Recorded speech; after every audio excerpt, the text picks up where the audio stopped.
Hello everyone, my name is Kamalesh C, Assistant Professor in the Department of Medical Imaging Technology, Yenepoya School of Health Science, Yenepoya DMTB University.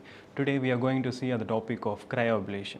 Cryoablation. Before going to that, a specific learning objective. At the end of this session, you will be able to define what is cryoablation and its working. List out the indication, contraindication, patient preparation, as well as the procedure and aftercare. Explain about the working technique for cryoablations.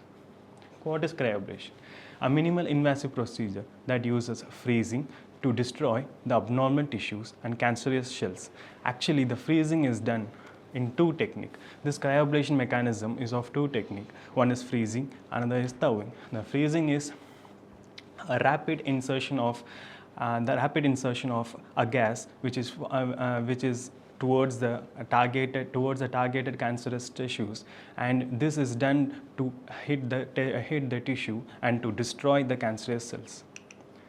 Cryoablation, the method of destroying tissue by freezing by inserting cryoprobes into tumor tissues. After targeting the lesions, rapidly cooled has been done. It uses the Joule-Thomson effect. Joule-Thomson effect is nothing but it is an effect of technique that which discrete the temperature of at a particular range of area where the temperature is minimized and the response of the cold temperature is inserted. The temperature what we use in this procedure is minus 185 degrees Celsius. The mechanism was carried out towards the cryoablations are two types. One is freezing, another is thawing. Freezing is a technique of freezing the particular tissues toward the, as I told, the temperature is 185 degrees Celsius. It is freezing to that point so that the freezing is done. The freezing is done like once the cryoprobe is inserted to a targeted tissues, and it forms a lethal shell.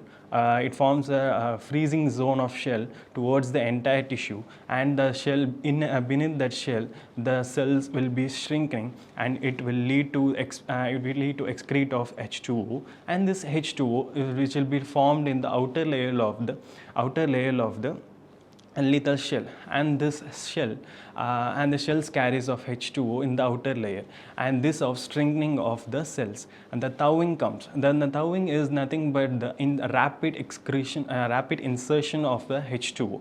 As the H2O is being formed in the outer layer of the shell, here in the thawing, it excretes the H2O into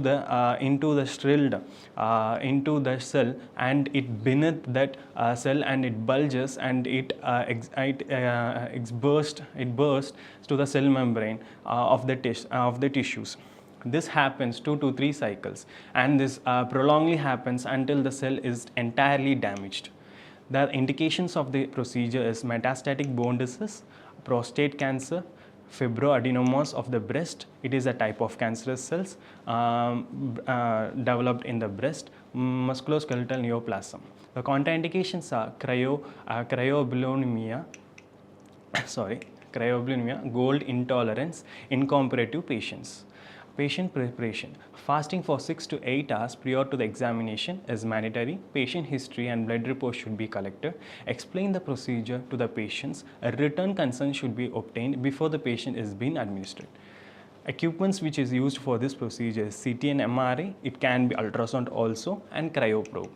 Cryoprobe is nothing but instrument is used for this procedure, and it has the 50 centimeter length, and it has 6 mm of diameter, where the tip of it has a balloon. The circulating argon gas expands the balloon and provides a cold energy towards the tissue which is being targeted, and we can adjust the release of argon gases which is manually helped, and throughout the freezing duration also we can equipped with the manually.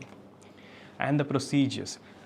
Before going into the procedure, once the patient is being obtained after the confirmation of the patient, the informed consent has been obtained. After that, the patient is, for example, I am taking a CT. For example, they are being brought up into the CT, and this, once the patient preparation is being done, the CT is being performed. For this, for example, I am taking of a lung tumor. for this patient is in prone position. After patient is in prone position, the lethal mark has been placed. The marker should be placed. Once the marker is placed, local anesthesia is being given. It can be lidocaine, insertion of cryoneedle. Insertion of cryoneedle is being guided by the CT. The insertion of cryoneedle toward the specific target, toward the specific target of the tissues. Once the needle is being angulated and specifically marked by the CT, and the cryoprobe is inserted. The after insertion of the cryoprobe, 2 to 3 cycles of freeze and thaw cycle has been conducted. As I already told, freeze and thaw cycle is a cryoablation process where it has been rapidly done, and it is done for 2 to 3 times until it is completely tumor death. This is the cycle of freeze and thaw cycle. First, insertion of the freezing, that means targeting the tissues first, and freezing, cooling for a certain temperature to a certain amount of duration. Once the freezing is done, cryogen circulation is being done, and then thawing cycles continues. Thawing cycle is that insertion of H2O, that means flushes, and it flushes and it makes the cell tissues into burst, and an internal cell membrane gets damaged and leads to the cell death. A small video to show how the cryoablation usually works. This is how the cryoablation works. First, with targeting the tissues, the cryoprobe is inserted into the specific targeted tumor cells. Here, once the targeted is being done, they use of insertion of Joule-Thomas effect. It is the reduction of the temperature towards the environment of the internal cells or a specific tissues. And once that done, it rapidly freezes and forms a shell beneath the tissues, and it inside the shells. Once it is formed the shells, inside that it freezes. It freezes the cells and it leads to the cell death. Once it's done,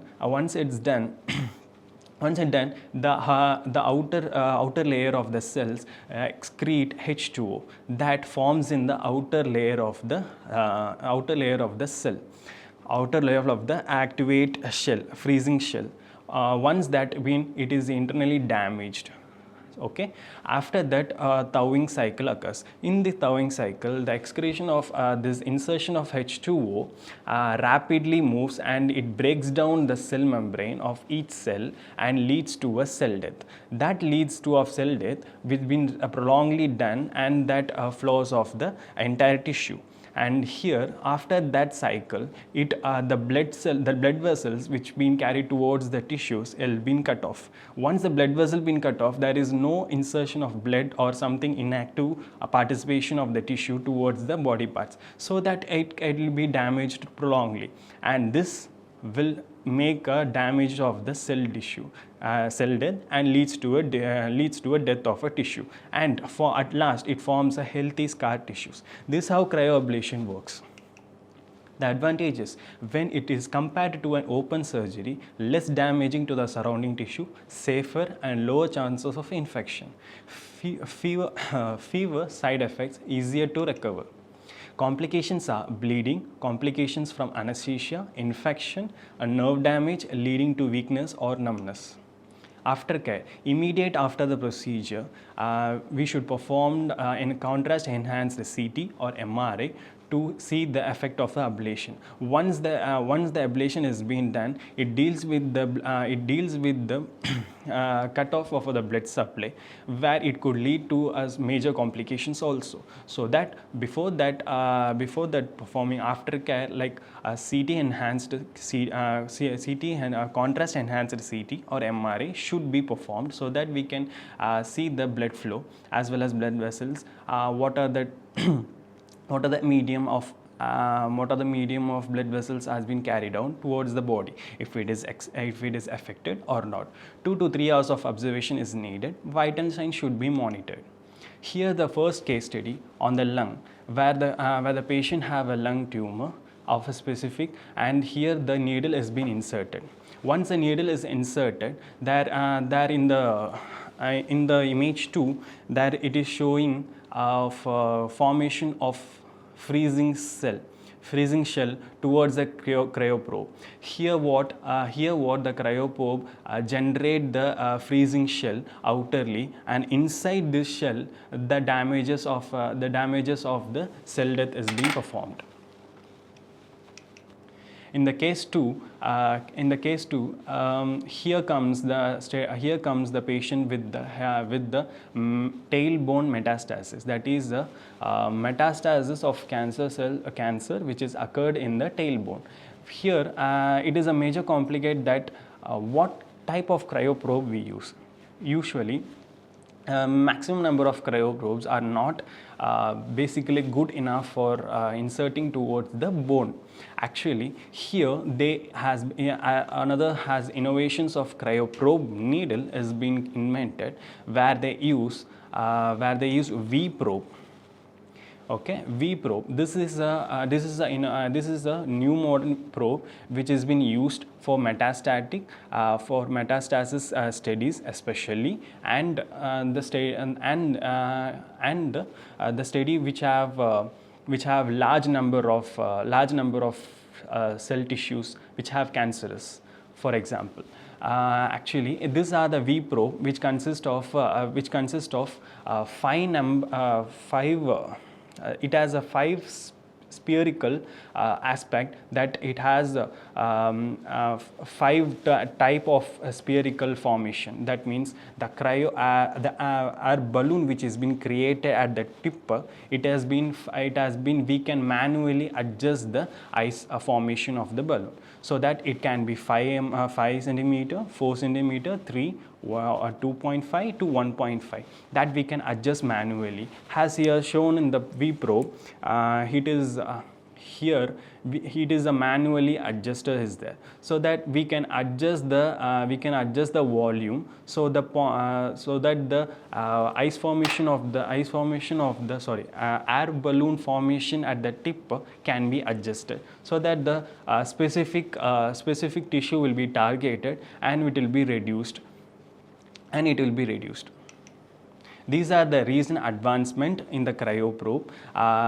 Specifically, the one is SG10. SG10 is a gynecologically performed cryoprobe, and it is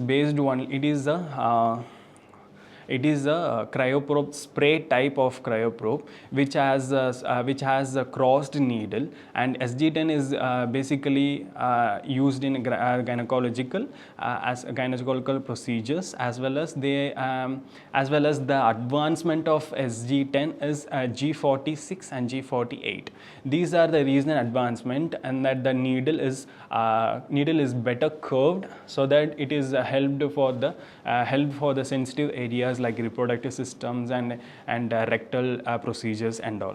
And the another recent advancement of cryoprobe is MGC200. It is a cryoprobe that is which has inbuilt of air cylinder, a small air cylinder which is inbuilt, so that the air cryogen formation towards the probe is better. So coming to the summary of the topic, cryoablation is a minimal invasive procedure that uses extreme cold to destroy abnormal tissue such as tumor. Once the tumor tissue is been conformed, the cryoneedle is inserted. After the cryoneedle is inserted, we move on to the freezing and thawing cycle. The freezing and thawing cycle of this is insertion of freeze. After targeting the tissue is freezing, cooling. That means it shrinkens the cells, that it leads to the excretion of H2O towards the outer shell, and that shrinken which holds for a temperature to a certain amount of duration, and the cryogen circulation happens and leads to a thawing cycle. Thawing cycle is the H2O reinsertion. That means a lot of water has been inserted throughout, so that it will the shrunken cell will be burst at a certain point of time, and the burst will lead to a cell damage. That with this cycle performed 2 to 3 times, so that it leads completely towards the cell death, and this will lead to a complete healthy scar. These are my reference, and thank you.